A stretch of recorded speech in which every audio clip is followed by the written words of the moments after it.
बताने जा रहे हैं। देखिए, सबसे पहले तो उनके नाम में ही कुछ छुपा हुआ है। सारनाथ।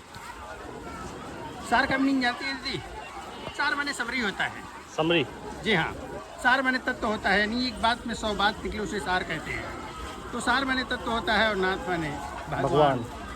दोनों को मिलाए तो सारनाथ। सारनाथ, या कह लीजिए कि भगवान का उपदेश। यहीं से पूरे विश्व में बौद्ध धर्म का संदेश गया। अच्छा। पूरे विश्व में। होता है जैसे चीन, Japan, Tibet, Thailand, Korea, Burma, Sri Lanka, Indonesia, पूरे विश्व में गया। वो जगह कहीं और नहीं है, हमारा सारनाथ आपके सामने जो दिख रहा है। तो इसके अंदर मोनेस्ट्री है अंदर साहब? मैं बताने ही वाले। अच्छा अच्छा, आप मैं बताने ही वाला हूँ। यहीं से बौद्ध धर्म का स्टार्टिंग हुआ। उसी जगह पर इसको बनाया गया। इसे चक्रवर्ती सम्राट अशोक ने बनवाया। क्योंकि आज से 2500 वर्ष पहले जब कलिंग युद्ध की लड़ाई हुई थी उड़ीसा में, उसमें वो बहुत रक्तपात हुआ, बहुत लोग मारे गए, जिससे दुखित होकर के सम्राट अशोक ने बौद्ध धर्म को अपनाए। हाँ। उन्होंने ही भगवान बुद्ध की याद में इसे बनवाया और ऐसे 5 स्तूपा बनवाए थे उस वक्त। अलग अलग जगहों पे अलग अलग तरह का नाम भी बताते और जगह बताते। एक राजगीर में है, राजगीर। एक नालंदा में है। नालंदा, हाँ। ये दोनों बिहार में है। और एक मध्य प्रदेश में है जिसे सांची के नाम से जाना जाता है, सांची स्तूपा। सांची स्तूपा, हाँ। विदिशा भोपाल में है। विदिशा में। और एक उड़ीसा में है जिसे धवलगिरी के नाम से जाना जाता है। धवलगिरी। धवलगिरी उड़ीसा में है। सामने जो दिख रहा है ये सारनाथ का धनुष स्तूप। अच्छा।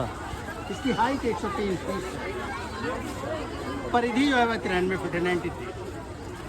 इसके अंदर न खिड़की है न दरवाजा है। हमारे कहने का तात्पर्य यह है कि एकदम सॉलिड बनाया गया है, एकदम भरा हुआ है, एकदम ठोस बना हुआ है, पिलर की तरह। चाहे जिस साइड से देखेंगे ऐसे ही दिखाई पड़ेगा। सिर्फ उसके प्रांगण में जाने का इंडियन वासी का 25 रुपये टिकट होता है, विदेशी लोगों का 300। हम लोग एकदम नज़दीक से दिखा के बिना पैसे। अब सवाल खड़ा होता है कि जब ये भरा हुआ है, जब ठोस बना हुआ है, पिलर की तरह है, तो फिर इसके पास लोग पैसे लगा करके क्यों जाते हैं? ये भी एक सवाल खड़ा हो जाता है। हाँ, बिल्कुल बिल्कुल। इसके पीछे कारण है। जैसे हम लोग मुस्लिम धर्म लेते हैं तो 2 होते हैं, शिया और सुन्नी। जैन धर्म लेते हैं तो श्वेतांबर और दिगंबर होते हैं। इसी प्रकार से बौद्ध धर्म में भी 2 प्रकार हैं, हीनयान और महायान। कभी सुनिए कि नहीं? अभी यार नहीं, ये पहले मोबाइल सबके पास है। हीनयान और महायान, एक यान और होते हैं जिनका नाम है वज्रयान। हीनयान के लोग इस स्तूपा को भगवान मानते हैं। वो लोग वहाँ से टिकट कटा करके आते हैं, इनका परिक्रमा करते हैं। बुद्धम शरणम गच्छामि प्रार्थना करते हैं। और जो महायान के लोग होते हैं वो बैठ करके प्रार्थना करते हैं। अंतर कितना है? मानते हैं दोनों लोग भगवान बुद्ध को ही, पर एक आकार को मानते हैं तो ये निराकार। और वज्रयान के जो लोग होते हैं वो तांत्रिक होते हैं। छू मंत्र होता जानती हैं आप में भी होता होगा, ऐसा कुछ होता होगा। हाँ, अरे क्या बात होगी, आपने तो हमारी बात कर।